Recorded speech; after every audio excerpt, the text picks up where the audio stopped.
This is Faye from Feisworld Media. I am so excited to be reunited with my friend here, Ben Smith. And before we get started, I'm just going to briefly introduce you guys to him in case you don't know who he is. But most likely you have seen several shows, not just one, written, and he's one of the writers. I want to be very respectful because, Ben, you are so humble all the time. So Ben Smith is a TV writer from Lexington, Massachusetts. Writing wasn't always the plan. First, it was professional basketball player, too short, then doctor, too hard, then diplomat, took a bad class in college and moved on perhaps too quickly. And finally, perpetual graduate students, which is too expensive. Writing and comedy were always passion, though. He just didn't realize that they could be combined into an actual job until mid-college. Since moving to LA in 2012, he's worked on a range of shows spanning networks, cable, and streaming. Most recently, he served as a co-EP executive producer on one of my favorite shows, Hulu's Only Murders in the Building. He's also written and directed a short film, Meet Cute. You can watch that on several places, Vimeo being one of them. Really cute outside, not always a cute ending though.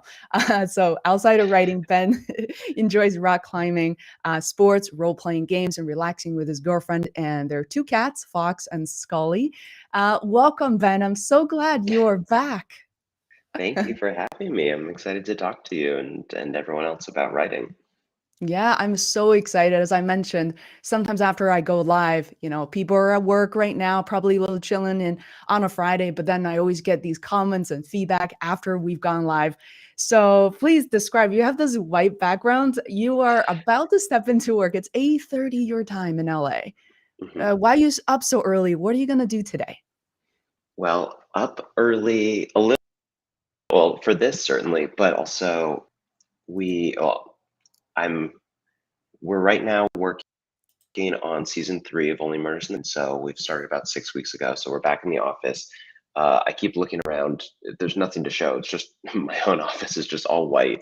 And then out the door and down the hallway, there's a big writer's room with a big conference table and whiteboards with all our notes and note cards um, Mhm. and like our plans for season 3. But it's been nice. We're back in the office. The first 2 seasons we had to write all over Zoom, so um, Wow. it's just That's exciting to amazing. be back and be creative with people. Wow. So even though we can really see what the writer's room looks like. And first of all, I mean, I noticed that you're not just a writer now. You're like writer, producer, co-producer, executive producer. Mhm. And so what are your current roles for season 3, I guess is the first question.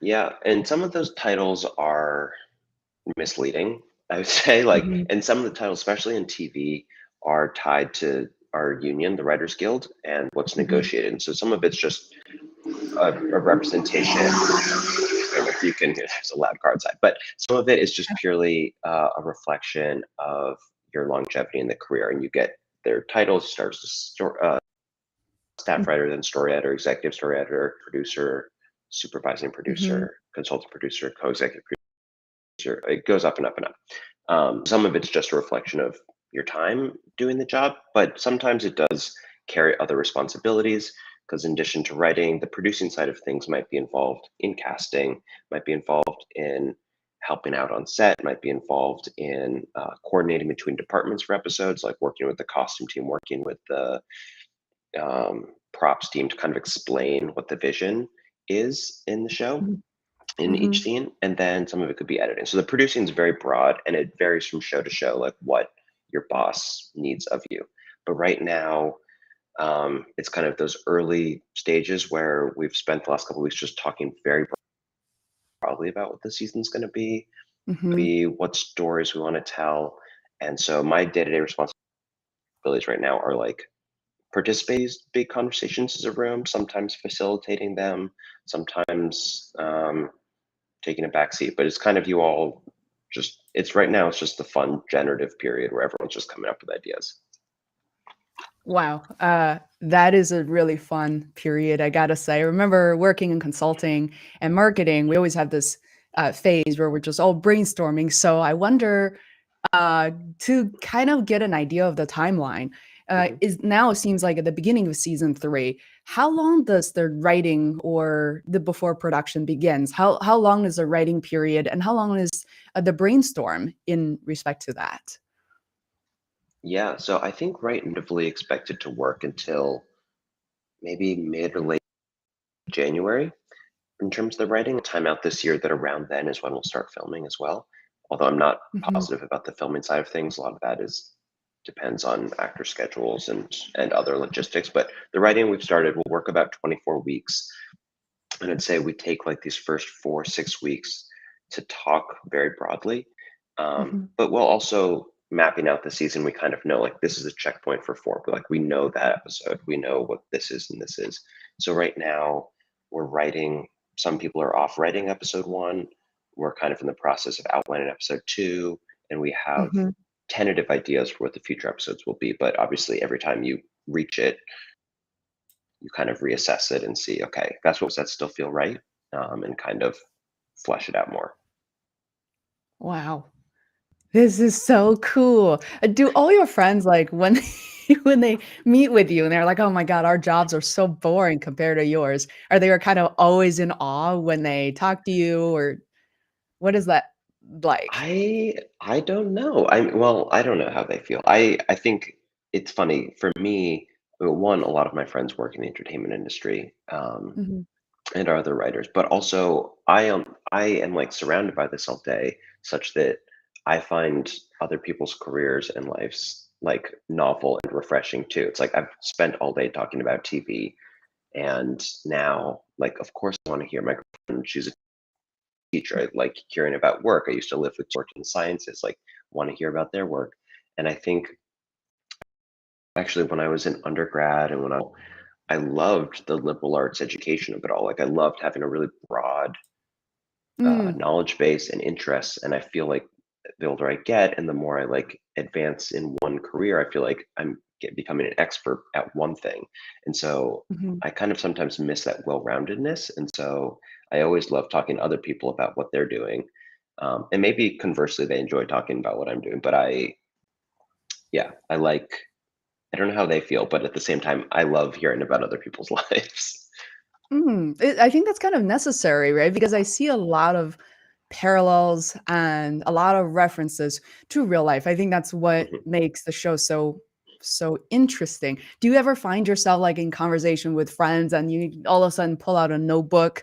I'm already dictating what your process is like, but how do you where do you seek ideas and how do you quickly capture them somehow? I do not have a notebook, but I definitely have like the notes app on my phone is Mhm, littered with things that some are like fully fleshed out ideas, some are like single phrases that if I look back on, I have no mhm, memory of ever writing them. I have no idea what it means, but clearly in the moment, I was like, that's something. Um, mm, and sometimes it can just be a line of dialogue. You know, the short film that you referenced, the first scene was born out of a conversation I had with a neighbor who was telling me a story. Who said, like, mm, he was telling a story that he had with one back home in Lexington. And basically, the first 6 lines of dialogue, 7 lines of dialogue in the film are just what a story he told me. And I was like, that's really interesting. How can I then like take that conversation and turn it into like a weird romantic thriller? But yeah, it like when something stands out, you're like, oh, I should remember that.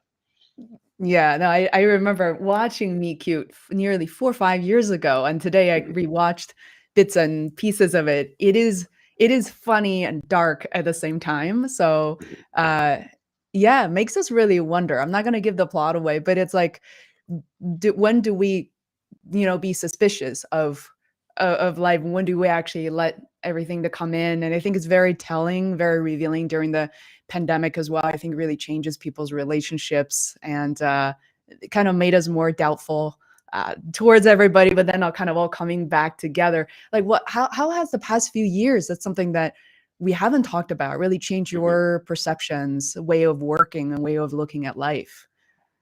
Well, I feel like, well, in terms of the work, um, I feel like Only Murders kind of like my experience around that ties in very closely. Like one, we the first 2 seasons are on Zoom, and I started working season 1 in June of 2020, and there Uh, was this. like excitement and energy to. I basically had been living in my apartment, just me and my girlfriend and our cats, and it was like every day now there were like 10 people on Zoom, like little boxes I was looking at. And I was like, oh my Mhm, God, like there's this sense of community, there's sense of like comedy, there's sense of like talking about everything we've been experiencing, but in a way that mhm, acknowledged the trauma, but also was you could laugh and be comedic and around funny people. So that was really energizing and helpful. And then I feel like a lot of those feelings bled into what we did on the show. It's like we wanted to explore loneliness and explore people who kind of lived isolated lives, finding each other and spending more time with each other and kind of being drawn to each other. So that definitely felt born out of those feelings mm. of loneliness and connection. Definitely heightened during the pandemic. Wow. I can imagine because our previous conversation, as crazy as it sounds, I think was recorded in early 2019, and you were telling me that you're in this writer's room, men, women, a lot of diversity, everybody's writing. I can imagine kind of very enclosed area, and little did we know, less than a year later, you wouldn't be able to do that anymore. Uh, Yeah. yeah, did you find it, like, difficult at first? And but did people end up learning how to work together? Did you guys have these, like, 6-hour Zoom sessions? What was that like? We would work for about like 2 hours on Zoom in the morning and then three 3 hours in the afternoon, sometimes longer as the season went on. But it Mhm. was exhausting, kind of like looking at a screen, camera on, Yeah. talking the whole time, being engaged. But also the hours were better on Zoom, because there was an attrition. It's like you can't do this forever. You can't commute. So Yeah. I think in some ways it forced us to be more efficient because it was like we all love being with each other, but we also don't want to be here forever. So let's focus. Let's do this. Yeah. But then also there were clearly very difficult parts of it, especially in like a murder mystery show where there's so much detail that we're trying to track and plot and whatnot, and we don't have these rooms full of whiteboards with note cards, and so it's all kind of like everyone has their own mental whiteboard, and you're just a little mental whiteboard looks the same as the other person's mental whiteboard. And of course there were like notes documents and stuff like that that we all had, but it wasn't the same as like sitting in a room and all like looking at a wall together. Mm. That's so fascinating because every time, even with my current clients, sometimes just planning out like a book launch or something pretty, it feels supposed to be pretty simple, but it never is. And once either I open up Google Doc or some sort of tool, we are staring at it together and to be like, and so we start not criticizing each other's work, but picking out the things that are completely misaligned. And that Mhm. process is fascinating. Do you find yourself like using, I don't know, the Zoom whiteboard or something different that any software that you recall? We tried a few different softwares that I'm now. Trello was maybe the name of something, Yeah. Writers Room Pro. There was a few different programs that had short-lived, no critique of the program. I don't think we even used them long enough to know all their strengths and benefits, but there was something that was just like, maybe it's just easiest if someone opens a Google Doc, screen shares their Mm. screen, and is like writing out their Mhm. understanding of the episodes, and we're like, "Okay, we all see it. Let's continue." Yeah. Oh, that's so cool. Wow. So whoever's watching right now, I know we can't really see everybody because LinkedIn doesn't really give us any numbers. But if you Mhm. guys have any questions for Ben, who is the writer for Only Murders in the Building on Hulu, please let us know. We'll always warn you guys if we're giving away like plot lines and things like that in case you are a little behind on the show. But Ben, I forgot to ask you a question when you said when you take notes and remember things on Mhm. your phone, what are some of the apps that you've Yeah. tried over the years, and what is something that you're sticking with? I've used Evernote, I feel like at times, but honestly, right now I have an iPhone. I just use the Notes app there in a very disorganized way. It could definitely be organized better, but it's like my grocery list is next to my Christmas list idea, next to dialogue for a scene. So it's all you just have to scroll until you find what you're looking for.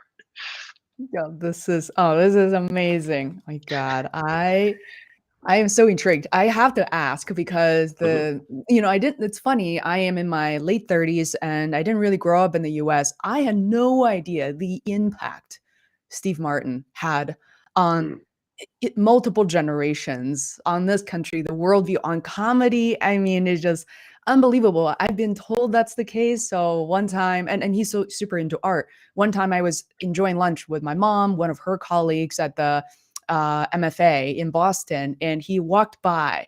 And I just remember that presence, everybody. And people were so pleasant. Nobody, not a single person, ran up to him and say, I need an autograph. I need to just, mm. people just like letting him be. And I end up standing next to him like 4 feet away. I was like, oh my God, this is incredible. So what is it like to be in his presence? I know that this is, just our own personal opinions and whatever. Yeah, well, I've had the good fortune of meeting him only a couple of times. He'll pop into the writers' room on Zoom a few times in the first couple seasons, and then I got to visit set last year and see him briefly. And there was kind of a dinner with the writers and the cast before season two premiered. So just on a couple of occasions, but he was in every time like incredibly pleasant, really nice. Mhm. I mean, in all those instances, he was there with Marty and Selena, and I think my favorite thing is that I think a lot of the dynamic that you see on screen Yeah. mirrors their dynamic in person. Like, there's genuine love and friendship between them. I mean, Steve and Marty have been best friends or whatever since they did Three Amigos, and so they're constantly, making it in a very loving way, and I think they seem to genuinely enjoy when the other lands a really good joke at their expense, but they'll also be the genuinely say like how amazing their friend is and how talented they are. So they're very, I don't know. My impression of Steve was nice, quiet, really smart and funny. Yeah, he was great. Mm. Oh, that's awesome. It's just incredible to have these experiences. So, what I realized is like I tried, and instead of me Googling, I wanted to rather like ask you and learn from you the Mhm. type of comedies that you've been writing for. I not that they're similar. I know like Barry and Murders in the Building, they're quite different shows, but at the same time, there's some similarities. Like, like there's some realism, and then in there, it's hard for me to describe, but there's something very so extreme yet so close to life. Like so far from you, but so close to you at the same time. So, is there a category of what that's called? Is there a style that you're writing for, you're aiming for? I think that's a really nice observation to kind of describe them. I mean, I don't know what term. I guess I feel like it's more just like the half hour now instead of, like comedy and drama, there's like half hour, an hour long. And maybe that's just as confusing, but it's like a Mhm. half hour that has dramatic elements, comedic elements, emotional elements. I mean, I can't Mhm. remember if I said this last time, but I feel like a lot of what I enjoy are things that feel real. And for me, like Mm. real life can be very funny and can also be very serious. And uh, I feel like The Sopranos, one of my favorite dramas, very funny to me. Breaking Bad's very funny to me. And then also my favorite comedies have moments of great pathos. And I think maybe something that I also like about Only Murders and Barry has elements of this too, Mhm. is there are like slightly surreal moments. And Barry, he's always kind of in season one, he's always imagining the life he wants in these kind of Mhm. fantasy sequences. There's a lot of surrealist touches that we do Mhm. in Only Murders, and some of that's just like I enjoy because it's fun storytelling. But I also think creative and fun way to get into the minds of the characters in a very visual way, which I think is. I mean, it's TV, it's movies. Like you want to take advantage of the visual medium and kind of do stuff that you can only do in this way. So I like that Mm. both shows are very open to going there and doing stuff that's a little weird. Mm. I have to say, I'm not trying to be like a fangirl or whatever, but there's a genuine like love, respect, and excitement for all the work that you've been doing these years. And it's for me, it's almost feel like I'm like an older sister observing you to kind of you like I feel like you grow up so quickly in the space and literally like you're not braggy at all for whoever's watching this. And I almost have to like be surprised by whatever the next project is coming your way. And I've been watching religiously every single episode of Only Murders in the Building, and we'll literally take like screenshot. I have pictures of you as like writer, producer. I feel like actually I'm probably closer to a mom at that point. But literally we'll like take a picture and remember that moment. It's like, oh my God, this is like I was telling my mom earlier today, it's like this is someone in his early 30s and working on tier one shows and to be so focused on this. And so, I mean, how do you find yourself navigate all those opportunities, excitement, and working on multiple projects, even in parallel? Like, how do you decide what to work on and how to focus or stay focused? Well, I think in one sense, I there's an element of good fortune. I mean, I have worked on shows that I loved the creative. I had such a good time working on it, and then it doesn't find its audience or it doesn't come together in the Mm, end. And I know so many really talented writers who I've worked with. Remember, early shows I worked on, I'm this baby writer. I'm working with people like that person's so talented. How have they never had a show? mm, And so I think there's an element of like you can't control things. I've seen really talented people not get that. Really great shows, I think, not kind of find their audience. So in some ways, I feel like right now is this kind of surreal for me, like awesome moment where I'm like, oh, I'm working on a dream job with a great group of writers, material and mhm, storytelling that's bold and fun for me and exciting. And the mhm, bonus on it is that it seems to have like really found an audience. And so that's really cool that all those things mhm, kind of worked out. Um, in terms of like how I choose projects and kind of like what I'm drawn to, and the first part of it is like a little bit out of my hands, which is the material finding me in the first place. And I give a lot of credit to my manager and my agent who mhm, are aware of these projects often before me and reach out on my behalf and ask if I'm interested. And I remember during the pandemic, um, my mhm. manager been saying like, "There's this project, it's a murder mystery on Hulu starring Steve Martin and Martin Short." At that time, Selena Yeah. hadn't been cast yet, and it was like, "Do you want to apply?" And it's like, "Of course I do." But there's so many people. There's some people later who's Yeah. like, "I would have loved to written on that show," but they never kind of knew about it when the Yeah. hiring happened. So a lot of credit even for my reps kind of finding these projects for me, championing me to like make sure the producers and the creators read my material. And I Mhm, also think they have a really good sense of my taste. And so I'm sure there's stuff that they know like what I'm interested in, so they go and pursue it for me. And then the element for me that's is two things. Like the pilot script usually is sent to you before you get hired. mhm, And you read a lot of scripts in this job, obviously, mhm, and um, they can feel very similar or they can feel good but not like grab you in a way, and everyone's taste is their own. But certainly like mhm, when I read Only Murders, the project I worked before that, Guilty Party, Barry, Santa Clarita Diet, actually the last four shows I've done, I remember very clearly reading those pilots and being like, this is really exciting, mhm, and I get it, like I want to meet with these people. And then the last piece, and I think in many ways, and we talked about this last time, is so much of the job ends up being your relationship with your boss, mhm, obviously. And so you then the next step, if they've read you, they like you, you like the material, and you want to just like hit it off with this person in any profession. Obviously, like your boss plays a big role in your day-to-day life and your experience and your own well-being. So I've had mhm. the good fortune of and John Hoffman on Only Murders, Rebecca Adelman on Guilty Party. Like these were people who I was like, oh, I could be like really good friends with this person. I think they're really smart, they're kind, they're considerate. I can Mhm. learn from them. So those are kind of all the things I look for. Wow. It it's so beautiful because a lot of people don't get to hear that, and the funny thing is as different as your job is compared to people who don't work for entertainment, there are also a lot of parallels and similarities to when we work on whether it's a website project or building a blog or whatever that may be.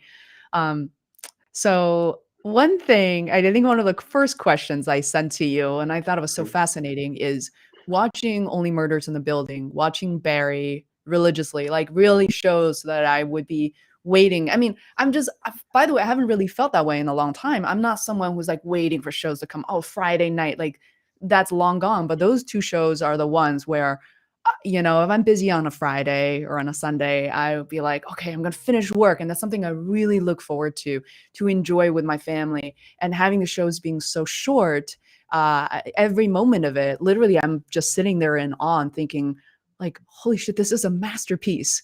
Like, mhm. who wrote this, And then to be able to connect with you and ask questions like this really is a privilege. So the question is that why are some shows so awesome and some shows are just sorry, like I know they worked really hard, but just suck. And Mhm, I how many shows now on, whether it's Hulu, HBO, or Netflix, doesn't matter. And I will be watching something, it'll be like cringing, be like, okay, I'm gonna try it again tomorrow. I might like it tomorrow. I'm gonna try it 6 months from now. I'll be like, I cannot tolerate it.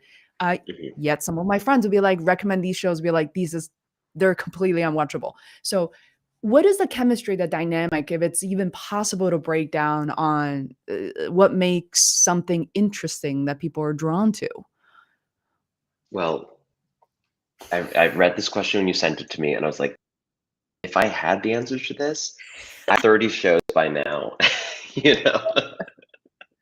Um, but I was thinking about it, and even the way you frame the question now, I think there's some insight to it. Like some of it is like comes down to personal taste. And, Mhm. there's shows that my friends love that I don't love, and some things that am like, I can't even explain why, but I love this thing. If you don't like it, it's not your cup of tea. I totally understand.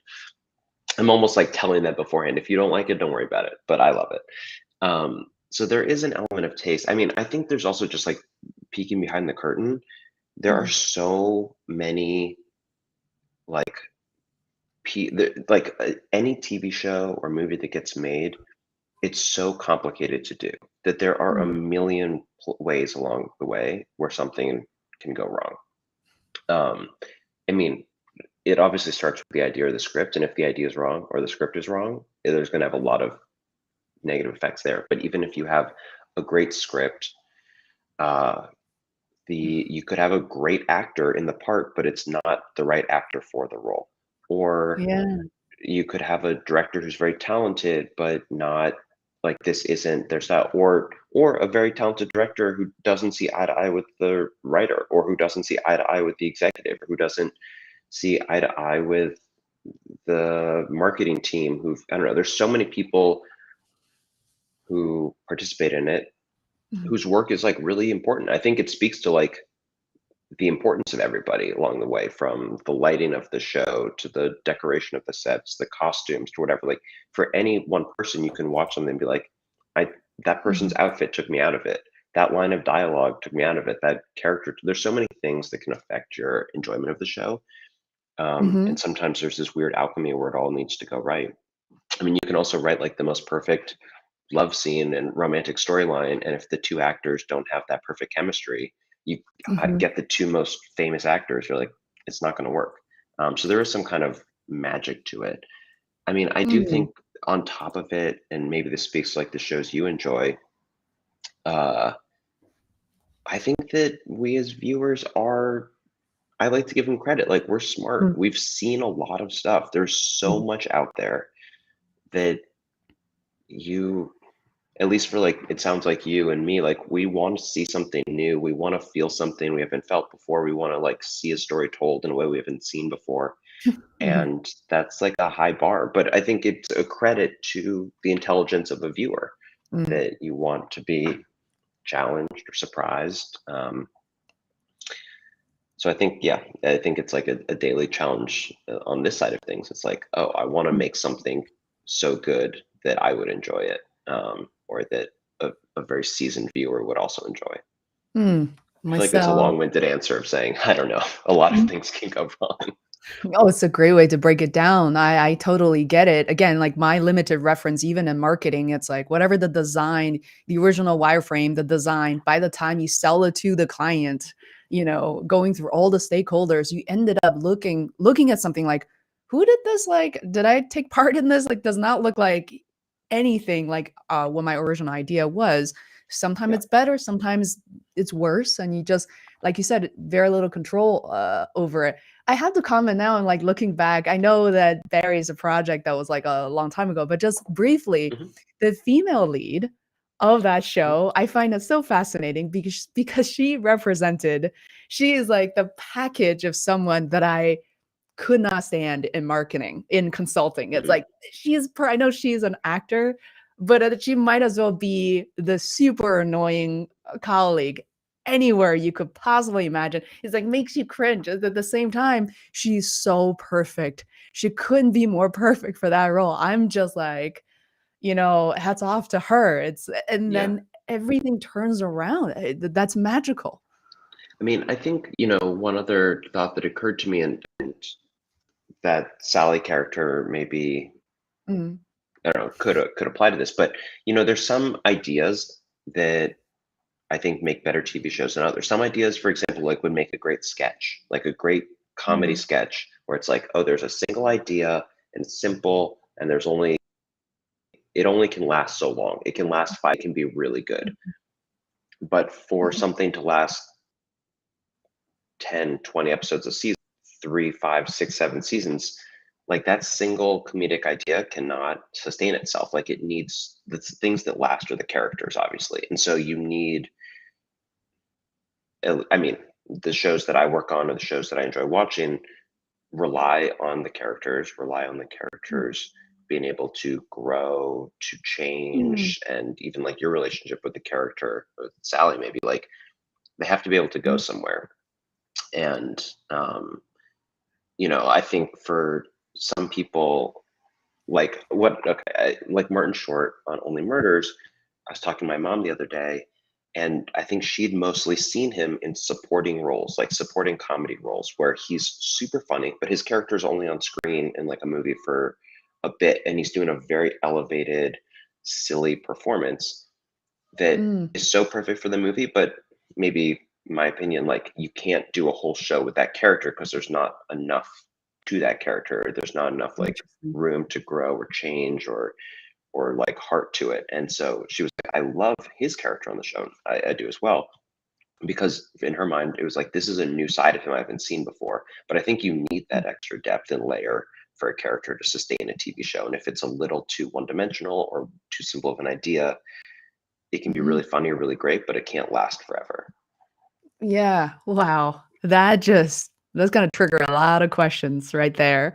It's true, like you said, the growth element is huge, and I've never seen those 3 people to get together, with Steve Martin, and then Selena. Of all Mhm. people, I was like, "Wait a minute, isn't she supposed to be a singer?" I had no idea that she even acted, but even from the first episode, the first 5 minutes, I'm just like, when they were evacuated from the building, sitting there together, listening to podcasts and like trying to ignore each other.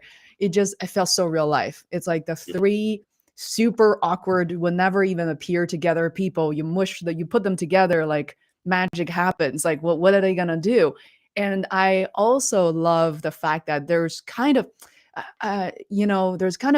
like not romance in the traditional sense, but there's so much love that people have Mhm. for each other. And I find it so much richer, more sophisticated and interesting than just like this typical boy girl thing. And it's just like something so much deeper than that. And I've seen in like I would say one of my favorite shows, The Americans, and Mm. you know, Yeah, I love and the Americans. oh, The Americans. And the other one, oh, Homeland. Homeland, oh Mhm. my god. It's incredible. It just from, the relationship. But speaking of growth, okay, Mhm. I didn't write down this question before. When I was watching Stranger Things season 1 and 2, I was like, "Whoa, I'm 30 something years old." And I can just picture myself, like, these cute little kids running around, and, they will be a different age. Like I was thinking, oh, they grew up in the 80s, or how old would I be? And oh, this is so fascinating. This is like the best show ever. And I got to say, this is where probably people hate me for. Here comes season 3 and 4. Like literally the most recent season, I just go like, fast forward. Okay, like, is this going anywhere? Like, why did each episode need to be an hour and a half long? And I was thinking to myself, reading all these articles, like each episode they had $8 million per episode, and I was thinking, wow, money really doesn't solve the narrative and storytelling thing. Like to me, it was I just completely lost interest. I think one of the reasons, and I want to hear your opinion as well, is well, these kids went from 11 to 17, 18, and sort of nothing has really changed. Like I don't see the growth, and it would just become very awkward and kind of plotless for me. Please, it's okay if you love it. No, well, I feel uncomfortable with this because I've seen season one, but I haven't seen beyond it. So I haven't Mhm, seen the most recent stuff. But it is, I don't know, like I for us at least, it does feel like those first conversations are always character driven. Like those first couple weeks on mhm, the show, and not to say they do this on Stranger Things or any other show as well, but like the first few weeks of we were only talking about like, okay, what is Charles doing this season? What is Mabel doing this season? What is Oliver doing this season? Like, what are like the big things they're grappling with? mm, What are like these emotional journeys they're going on? And okay, great. Are we noticing like themes between their characters? Great. Can we tie that theme into the mystery? And so we're kind of trying to build two different tracks at the same time, but parallel to each other in terms of what we want our characters to do and mhm, uh, what we want the mystery to be. But I'll also say, and I don't know, like people watch for different reasons. Like there's some people who watch only murders, and I call them, and we sometimes talk about them in the room this way, like they're vibe viewers. They're just watching for the vibes, and the vibes are really good.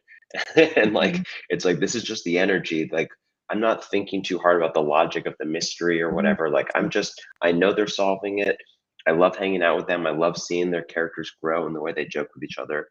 And there are Yeah. other people who are I only care about the mystery. I only Mhm, the solving the crime. And I wonder if there are people with Stranger Things where it's like, I love the vibe. Like I just or yeah. like I want the feel of the 80s or this or like then I don't know where they are in time now. Like or I just want this supernatural. I love the visuals. Like the $8 million maybe is paying for incredible visuals that you're not seeing on other TV shows. And other people are Mm, like, okay, well, the visuals were cool, but it didn't stick with me or something. Maybe it sounds like you. So I don't mm, know.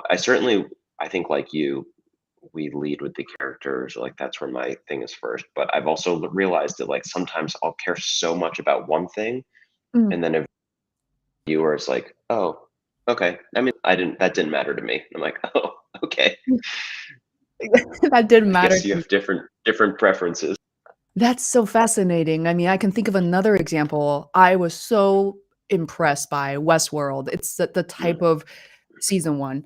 Uh, I it's the type of show that I normally wouldn't watch. I'm not the super futuristic, like, imagine whatever, and either end of the world or whatever happens, like but it was so extreme, so unreal, but at the same time was so gratifying to watch it. But then, frankly, the latest season, I don't even know 3 or 4 anymore. It's just like, "Oh god," like, I don't care anymore. Is it the people? Are they robots?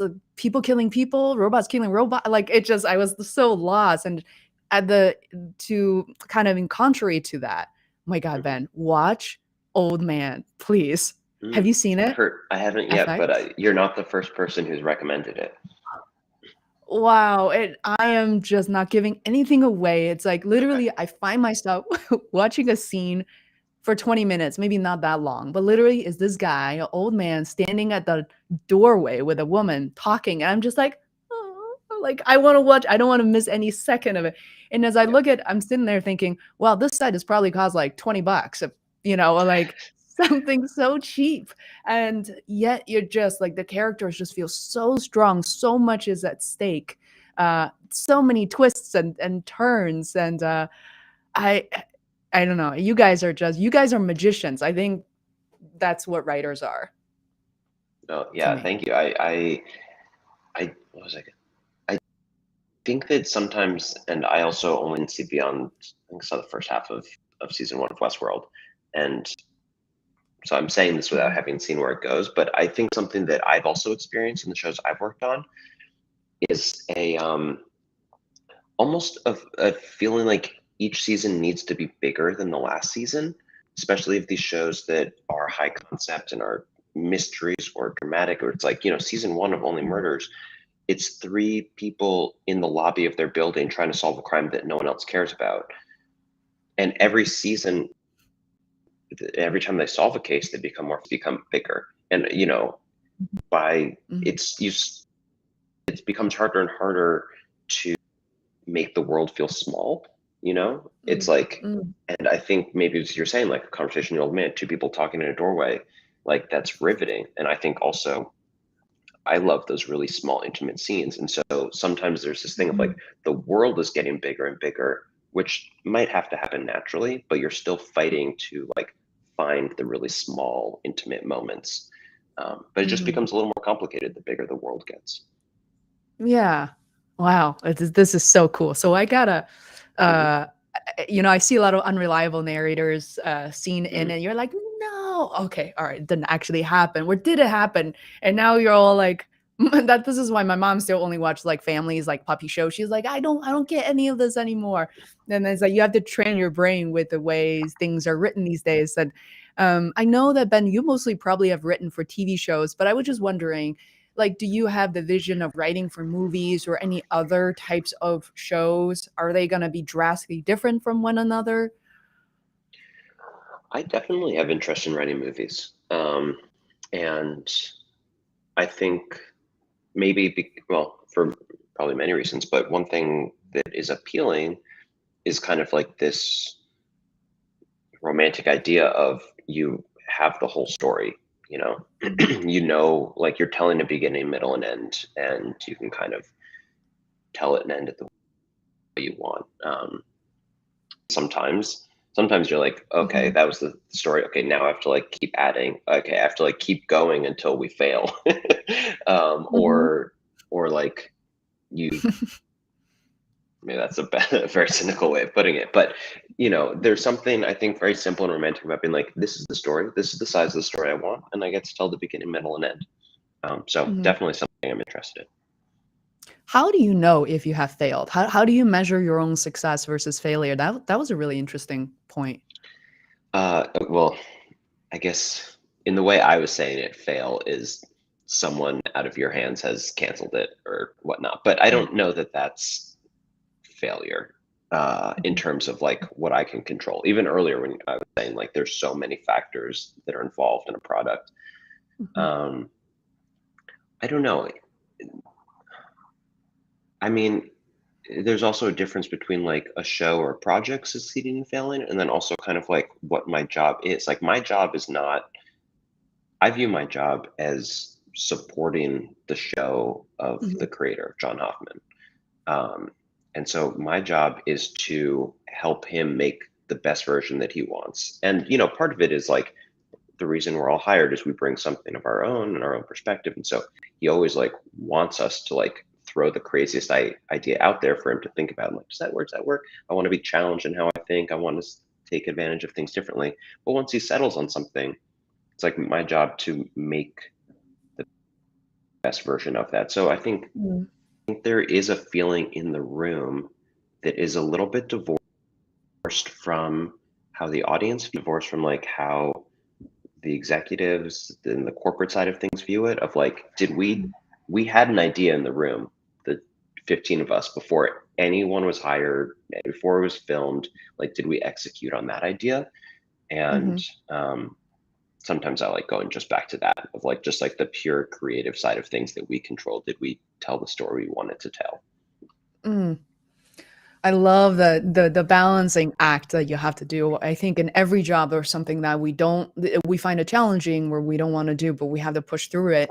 A lot of people who follow Feisworld Media on YouTube or check out my blog are frankly a lot of creators of all sizes and interests. And we do have bloggers, writers, YouTubers, obviously. But Ben, can you think of like an experience? Because I know you probably read blogs, but in general, your way of writing, your way of thinking, could it formed and leveraged for us to create better work. So whether we're blogging or creating videos about software recommendations, versus, something practical, maybe a little boring, but solving a specific problem. What do you see as ways to help people continue reading, engaging with our content? Because frankly, that sometimes is the biggest struggle, right? In ways that we're laying out these everyday mundane blogger stuff. Like, wonder if you have any thoughts on that. Well, I mean, yeah, I certainly without being prescriptive, 'cause I'm just a sample size of one here. But I think that um, I feel like I want concision, like I want clarity, and I think that oftentimes, if you have a great idea, um, but you can't, but if the other person doesn't understand the idea, like, then you might as well not have an idea.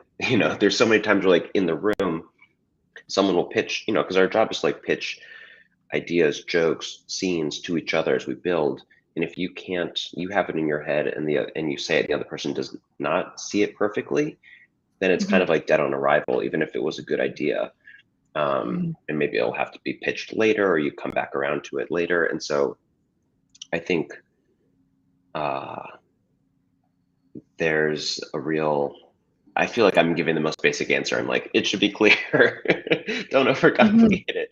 But I think there's also like, I don't know. I don't feel like I have a good No, that's answer. all good. We keep going. And it's like, I know you're thinking on the spot here. And I love I love when I hear like instincts as opposed to like something super curated. Like, the way that I was describing, like, so surreal yet. So like it just the way how it made me feel. And yeah, I think for blogging and writing, it is really for us, the type of content we create is about solving a specific problem, which is very different than I think the world you're living in. I think in many ways it's harder. Like, what is at stake? Why do I care? Why do I want to devote hours of my time to watch Barry or Only Murders in the Building? Mhm, I'm happen to be someone who actually I don't watch TV all that much. Like mhm, my TV watching time is quite limited. There's very few shows that really can draw my interest, and you happen to be, one of the very few writers who can. So with that said, I want to just pivot a little bit to talk about diversity, and mhm, there's a lot of diversity, I think, in the world that you live in. I remember you talking about, like even in the writer's room, there are different opinions, and there, in your shows, there is certainly a lot of representations. Um, I'm curious because, Lena Dunham's work is something that I always kind of enjoy. Girls, most recently Industry on, I think, HBO. It's HBO. really, yeah, it's really incredible stuff. And at the same time, I know that she received a lot of criticism around lack of diversity. I think specifically what people mean by that is just a lot of like, you know, Caucasian female in a friends group, and they'll come from a certain class. And um, if people didn't bring it up, I was like, okay, I guess that might be true. But at the same time, if she doesn't have friends from other cultures, she's uncomfortable writing about those cultures, then could it could it make it worse if she forces herself to introduce those characters? So I'm kind of curious to see what your opinion on that. Well, I think, you know, the Lena Dunham example specifically, like I don't feel comfortable like specifically speaking on that. But in terms of like diversity on screen and the stuff we do, like I know that I myself at times will feel like maybe I don't have the authority to say something, or I'll write Mhm, something but be unsure of it. And so one thing I really value, whether it be in the writer's room or just like in my social circle itself, is benefiting from the opinions of others. It's great to be in a writer's room where other people can speak to a line of dialogue not feeling quite as specific as you want it to, or a decision that doesn't feel quite right, or representation that feels like we could be even more specific, or better mhm, drawn, or sharing friends to get their opinions. So I know that there are areas that I'm like, I feel good about, and others that I'm like, oh, I think this is good, but I benefit from more perspective. But I think that it is incumbent on writers and creators to be thoughtful about what they're putting mhm, on screen and who they're putting on screen. And some of that can be as simple as in the casting process. Like you mhm, sometimes, you send material out for when they look for a part. And I think sometimes if you don't specify without even, a casting director or whatnot may default, as many people may, to an assumption Mhm, like, oh, I'm looking for a white person here or something like that. Like, unless you say mhm, a note like any race or mhm, saying this is a Hispanic character, like mhm, you may not see guard when people audition. So I think being proactive and thoughtful about screen and writers do have a responsibility and actually a fair amount of power in determining that, because it starts on the page and then everyone works off of that. So uh, mhm, I'd say that I, mhm, I I think that it's, if there are things that you're not sure, well, you should lean on people and that's what I love about the writers room. And it's not, it can be all types of diversity, even like New York diversity. Like I write something and I'm like, I don't know, does this feel New York? Like, let me ask my friends who live in New York on the show, like, is this feeling authentic or organic? Or like, this is a millennial character versus a Gen X character versus a boomer character. Like, are there others through that feel more authentic based on age? And so mhm. all of those things to interrogate and always try to push to be a little more authentic. I find Only Murders in the Building to feel very New York. I know Steve Martin probably at least has a house, a condo, whatever it is, must make him really happy because to me it was clear that everything was shot there and the decor. I mean, just like inside these different apartments and the way people dress and behaved, it was just like so New York to me. Felt authentic. Actually, I have an authenticity question for you. Uh, how, where did we mess up with the podcasting? How bad is representation on the show? This is such a cute question. My God. Number one, I think as a podcaster, all the podcasters realized it was such a strong element of Only Murders in the Building, got so excited. First of all, it wasn't like we're not quick to judge, right? It was like, oh my God, it was amazing. And I actually learned something from it because the original idea that I had for my show, even though it would have been super expensive to produce, was I actually had an exact recorder. He Mm, had and they had, and I would want to travel with it and record my thoughts. But what ended up happening is that we pre-schedule these things and write down questions. I just love how spontaneous it was. I think it was showing creators a different way of thinking about it, the level of urgency, how raw it can be. And so I love that. And actually, it also was so funny because the two main characters are not 20 years old, and to watch them to be interested in this and see how they like grabbing the microphone and like and to listen to their own episodes. I thought it was cute. It was authentic in a very cute way. What do you think of that setup? well, I mean, I feel like the things that I'm like, oh, our audio quality or our like recording setups were not. It probably, you get that like improvisational, like on the fly, very organic, but probably our sound quality too good than it should have been. Right, right. Oh, that's interesting. I actually thought about that because I noticed that you guys were trying to do something. I can compare like the recording of them as part of the set versus when they played bits of their podcast.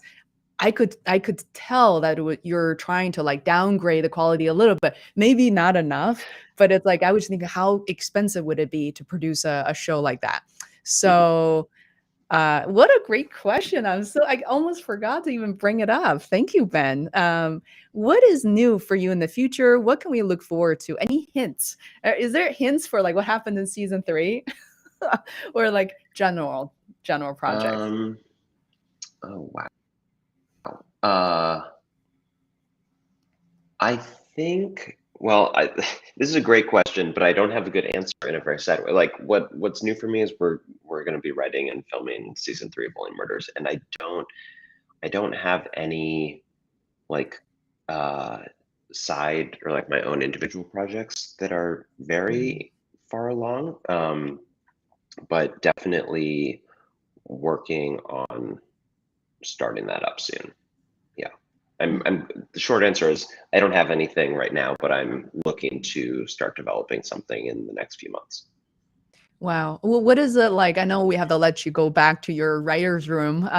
It's like, it's so funny. It's just like babies. You're like, oh, it's you can get out of timeouts now. This is like the fun stuff. But no, that room is super fun. First of all, what is it like to write for a show, a tier one show for 8 hours, 10 hours, and ideation outside of the actual writing room versus managing your own projects, which means going back home probably right until 3 in the morning.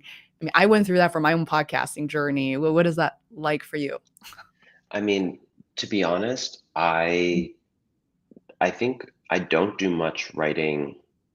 I oftentimes don't do much writing outside of a show when I'm working. Mhm. That kind of captures a lot of my creative energy, and I I think there are other like parts of my I kind of like then dedicate my time to. It's like, okay, I've been thinking about writing all day. I want to turn that. I want to go hang out with my friends. I want to like go exercise. I want to Mhm. eat some great food, travel. I don't know. There's like I feel like that creative itch has been scratched and I'm not looking for it as much. And I think and also I really like I my creative taste aligns with the show. If I were working on something that did not feel creatively satisfying to me as much, with my Mhm. free time I'd be like, okay, I want to be working on something that more aligns with my taste. But oftentimes that I feel like I've had my creative happiness. But um I think that if I am to be creative on my own stuff, it generally has to happen in the morning Mhm. before like a sponge that's been squeezed dry by the end of the day. Like I still got a lot of creative energy in the morning. So that's kind of Mhm. tough. Um, but I always benefit. Yeah, but I do think that the hardest part for me actually is like the initial idea generation. But once I Mhm. have the idea, then it's actually relatively easy for me to like sit down for an Mhm. hour, make a lot of progress, sit down for an hour, make a lot of progress. Mhm. It's kind of like dedicating time to just sitting and thinking and coming up with the core central idea that takes the longest for me. And so that usually Mhm. I need to like have a break in my schedule to really kind of something. Mm.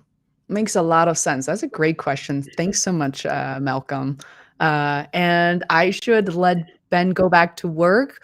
Ben, to connect with you, you are not on social media a whole lot, but we did include your Twitter handle, which is BWK Smith on Mhm. Twitter. If you want to follow Ben there, any parting words, anything that you want to catch up on before we go offline? Oh God, no, I'm not very on social media, but I certainly welcome to follow. Uh, appreciate it. I don't think there's anything big to say. I don't know. I no nothing. Oh, hold on. A question. Lost doing lessons right with my favorite spots. I in Lexington. I used to work at the Flick, which is the movie theater there. I think it's been renamed since, but that was like my high school job was working at this small two theater movie theater there, which was the best. Me and all the other high schoolers worked there. Also, my friends would work at Mhm. Rankatori's, tasty ice cream place in Lexington Center. Um, Rancatories is so good. Yeah, yeah. and Oh, then, I mean, this is not mm. a, a hidden gem, but I think the biggest Boston thing I miss is going to Celtic games. My family's had tickets since I was in third grade, and so or second grade, so we'd go a lot, and so that's probably the thing I miss most about the East Coast is all the Boston sports. Yeah. Oh, wow. Do you still come back pretty regularly then? Yeah? Came home. I've probably been home 3 times this year. Yeah. Wow. Okay, that's But not bad. I was off on break. We kind of finished writing season two in February or March, and then we came back in July. So I had like a 3, 4 Mhm. month break, and so I tried to make it home and see my family a bunch. Yeah. That's so nice. During your break, you actually have breaks and can travel, not worry about work as much. Oh, wow. That's for our next episode for sure. So thank you so much, Ben. Thank you, I'm gonna Faye. take us Yay, I'm gonna take us offline now. Bye, guys. Thanks so much for hopping